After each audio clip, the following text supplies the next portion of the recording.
চেপে ধরে তাদের মস্তকে হস্ত বুলাচ্ছে এবং সান্ত্বনা দিচ্ছে। কিছুক্ষণ পর কুশীলবকে ডেকে বলেছে, কুশীলব, এইবার তোমরা তপবন রক্ষা করতে যাও। কুশী বলেছে, মা, এই তপবনে যে কোনো ব্যক্তি আসে না কেন শুধু আমাদের মেরে যায়, কিন্তু আমরা তাদের মারতে পারি না। তবে আর যদি এমন একটি তোমরা শক্তি দিতে পারো তুমি, তাহলে আমরা যাব, নতুবা আমরা তপবন রক্ষা করতে যাব।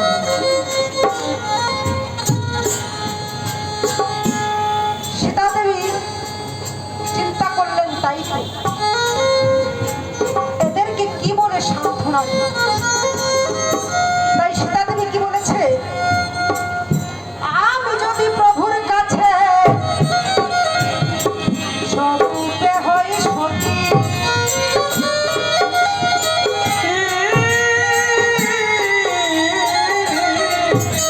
আজি হতে তোদের কাছে নাই কইও না। সীতা দেবী বললেন, কুশীলব, এইবার তপবন রক্ষা করতে যাও, আমি তোমাকে অভয় দান করেছি, কোনো ভয় নেই। কুশী বলেছে, মা, আমাদের আর একটি দাবি আছে। এই তপবনে যে কোনো ব্যক্তি আসে না কেন শুধু আমাদের পরিচয় জিজ্ঞাসা করে, তবে আমরা কি পিতার পুত্র নই?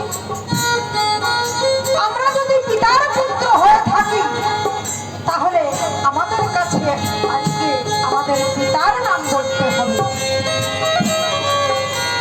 সীতা দেবী চিন্তা করলেন, তাই আমি কেমন করে আমার এই বদন দিয়ে এদের পিতার নাম আমি উচ্চারণ করব? তাই সীতা দেবী বলল, কুশীলব, আমি তোমাদের পিতার নাম বলছি, আকার ইঙ্গিতে বলে দিব, তোমরা বুঝে নিও।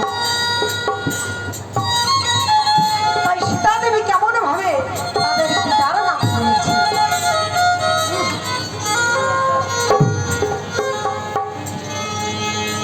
ওরে বলি ওরে,